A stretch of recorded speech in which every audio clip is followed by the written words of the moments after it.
নমস্কাৰ কেনিউজ অসমৰ এক বিশেষ সংবাদ লৈ আপোনালোকৰ সন্মুখত মই ইমৰান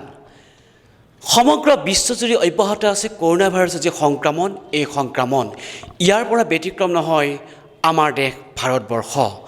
ভাৰতবৰ্ষতো কৰোনা ভাইৰাছৰ যি সংক্ৰমণ এই সংক্ৰমণে এক প্ৰকাৰ দিশহৰা কৰা পৰিলক্ষিত হৈছে সমগ্ৰ ভাৰতবাসীকে আৰু এইখিনি সময়ছোৱাতে যি লকডাউন প্ৰক্ৰিয়া এই লকডাউন প্ৰক্ৰিয়াও অব্যাহত থকা পৰিলক্ষিত হৈছে আৰু সেয়েহে এইখিনি সময়ছোৱাত এক প্ৰকাৰ আমাৰ দেশ ভাৰতবৰ্ষ তীব্ৰ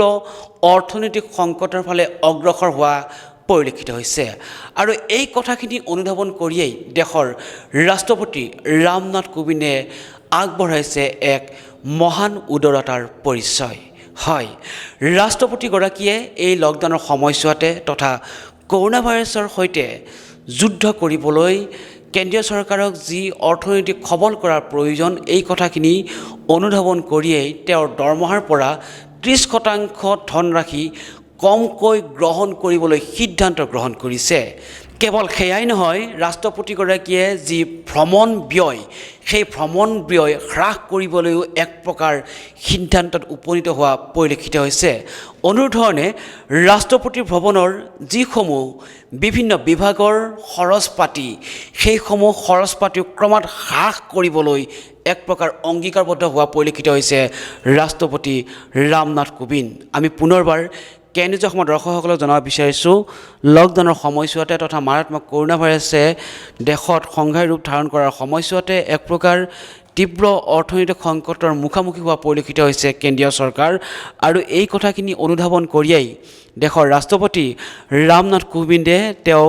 আগন্তুক এবছৰৰ কাৰণে নিজৰ যি দৰমহাৰ 30% ধন কমকৈ গ্ৰহণ কৰাৰ কাৰণে অংগীকাৰবদ্ধ হৈছে কেৱল সেয়াই নহয় ৰাষ্ট্ৰপতিগৰাকীয়ে ভ্ৰমণ ব্যয় হ্ৰাস কৰাৰো এক সিদ্ধান্তত উপনীত হৈছে অনুধৰণে ৰাষ্ট্ৰপতি ভৱনৰ যি ভোজমেল এই ভোজমেল ব্যয়ৰ যি পৰিসৰ এই পৰিসৰো হ্ৰাস কৰাৰ এক সিদ্ধান্তত উপনীত হৈছে ৰাষ্ট্ৰপতিগৰাকী আনহাতে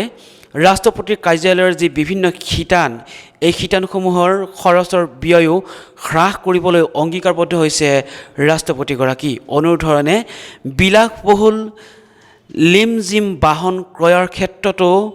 যি এক সিদ্ধান্ত এই সিদ্ধান্ত এক প্ৰকাৰ স্থগিত ৰাখিছে ৰাষ্ট্ৰপতিগৰাকী আমি পুনৰবাৰ ক'ব বিচাৰিছোঁ ৰাষ্ট্ৰপতিগৰাকীৰ বিভিন্ন চৰকাৰী অনুষ্ঠানত যোগদানৰ কাৰণে যি বিলাসবহুল বাহন লিমজিম বাহন ক্ৰয়ৰ এক সিদ্ধান্তত উপনীত হোৱা কথা আছিল এক সিদ্ধান্তত তেওঁলোকে ৰাষ্ট্ৰপতিগৰাকীয়ে উপনীত হোৱা কথা আছিল কিন্তু তেওঁ সদ্যহতে এই দেশৰ অৰ্থনৈতিক সংকটৰ বাবেই বিলাসবহুল বাহন লিমজিম বাহন ক্ৰয়ৰ যি কথা এই কথা তেওঁ এক প্ৰকাৰ স্থগিত ৰখা পৰিলক্ষিত হৈছে আনহাতে কৰোনাৰ বাবে এই যি পুঁজিৰ প্ৰয়োজন এই পুঁজিৰ প্ৰয়োজনৰ কাৰণে ৰাষ্ট্ৰপতিগৰাকীয়ে এনেধৰণে দেখুৱাইছে মহান উদাৰতাৰ পৰিচয় তেওঁ নিজৰ দৰমহাৰ 30% ধন কমকৈ গ্ৰহণ কৰিব অনুধৰণে ৰাষ্ট্ৰপতি ৰামনাথ কোবিন্দে যি ভ্ৰমণৰ ব্যয় এই ব্যয় হ্ৰাস কৰাৰ সিদ্ধান্তত উপনীত হোৱা পৰিলক্ষিত হৈছে আনুষংগিকভাৱে ৰাষ্ট্ৰপতি ভৱনৰ যি ভোজমেলৰ ব্যয় সেই ব্যয়ৰ পৰিসৰো সংকুচিত কৰিবলৈ সিদ্ধান্ত গ্ৰহণ কৰিছে ৰামনাথ কোবিন্দে অনুধৰণে ৰাষ্ট্ৰপতি কাৰ্যালয়ৰ যি বিভিন্ন শিতানৰ খৰচসমূহ এই খৰচসমূহ ব্যয়ৰ ক্ষেত্ৰতো হ্ৰাস কৰিবলৈ এক সিদ্ধান্তত উপনীত হৈছে ৰাষ্ট্ৰপতিগৰাকী আনহাতে তাৎপৰ্যপূৰ্ণভাৱে যি ৰাষ্ট্ৰপতিগৰাকীৰ বিভিন্ন চৰকাৰী অনুষ্ঠানত অংশগ্ৰহণৰ কাৰণে বিলাসবহুল বাহনৰ প্ৰয়োজন লিমজিম বাহন ক্ৰয়ৰ এক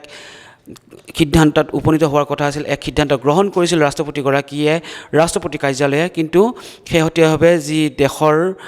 অৰ্থনৈতিক সংকট এই অৰ্থনৈতিক সংকটৰ কাৰণে লিমজিম বাহন ক্ৰয়ৰ কথাটো স্থগিত ৰখা পৰিলক্ষিত হৈছে ৰাষ্ট্ৰপতিগৰাকীয়ে যিহেতু কৰোনা ভাইৰাছৰ বাবে যুদ্ধ কৰিবলৈ এতিয়া ভাৰত চৰকাৰক যথেষ্টখিনি পুঁজিৰ পৰিমাণ প্ৰয়োজন যথেষ্টখিনি পুঁজিৰ জোৰা মাৰিবলৈ প্ৰয়োজন হৈছে যথেষ্টখিনি ধনৰ প্ৰয়োজন হৈছে তেনে ক্ষেত্ৰত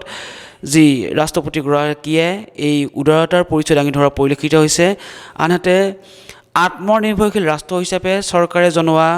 আহ্বানক সঁহাৰি জনোৱা পৰিলক্ষিত হৈছে ৰাষ্ট্ৰপতিগৰাকীয়ে কিছুদিন পূৰ্বে নৰেন্দ্ৰ মোদীয়ে দেশবাসীক সম্বোধন কৰিছিল আৰু দেশবাসীক সম্বোধন কৰি আত্মনিৰ্ভৰশীল হ'বলৈ প্ৰতিগৰাকী ভাৰতবাসীক আহ্বান জনাইছিল আৰু নৰেন্দ্ৰ মোদীৰ যি আহ্বান এই আহ্বানক এক প্ৰকাৰ তথা চৰকাৰে জনোৱা যি এই আহ্বানক ৰাষ্ট্ৰপতিগৰাকীয়ে তেওঁ গ্ৰহণ কৰা পৰিলক্ষিত হৈছে আৰু ইয়াৰে এক অংশ হিচাপে এতিয়া ৰাষ্ট্ৰপতিগৰাকীয়ে এনেধৰণৰ সিদ্ধান্তত উপনীত হোৱা পৰিলক্ষিত হৈছে আৰু যিহেতু লকডাউনৰ সময়ছোৱাতে কৰোনা ভাইৰাছৰ বিৰুদ্ধে যুঁজিবলৈ যথেষ্টখিনি পুঁজিৰ প্ৰয়োজন হোৱা পৰিলক্ষিত হৈছে কেন্দ্ৰীয় চৰকাৰক আৰু সেয়েহে ৰাষ্ট্ৰপতিগৰাকীয়ে এনেধৰণে যি নিজৰ এই উদাৰতাৰ পৰিচয় দাঙি ধৰিবলৈ প্ৰয়াস কৰা পৰিলক্ষিত হৈছে আৰু এয়া হৈছে ৰাষ্ট্ৰপতি ৰামনাথ কোবিন্দৰ যি মহান উদাৰতা এই মহান উদাৰতাৰ পৰিচয় আৰু সঁচাকৈয়ে ৰাষ্ট্ৰপতিগৰাকীয়ে আগন্তুক এবছৰৰ কাৰণে তেওঁৰ যি দৰমহাৰ ধনৰাশি এই দৰমহাৰ ধনৰাশিৰ পৰা 30% কমকৈ তেওঁ দৰমহা গ্ৰহণ কৰিব আৰু ইয়াৰ বিপৰীতে ৰাষ্ট্ৰপতিগৰাকীৰ যিসমূহ সা সুবিধা আছিল সেইসমূহ সা সুবিধাও এক প্ৰকাৰ সংকুচিত কৰি আনিব ৰাষ্ট্ৰপতি ভৱনৰ যি ভোজমেলৰ কাৰণে ব্যয়বহুল ধনৰাশিৰ খৰচৰ প্ৰয়োজন সেই খৰচসমূহ এক প্ৰকাৰ হ্ৰাস কৰিবলৈ তেওঁ সিদ্ধান্তত উপনীত হোৱা পৰিলক্ষিত হৈছে অনুধৰণে ৰাষ্ট্ৰপতি ভৱনৰ যিসমূহ বিভিন্ন শিতান থাকে সেই শিতানৰ বাজেটসমূহ এক প্ৰকাৰ হ্ৰাস কৰিবলৈ আন এক সিদ্ধান্তত উপনীত হোৱা পৰিলক্ষিত হৈছে ৰাষ্ট্ৰপতিগৰাকী আৰু এইদৰে দেশৰ অৰ্থনৈতিক সংকটৰ সময়ছোৱাতে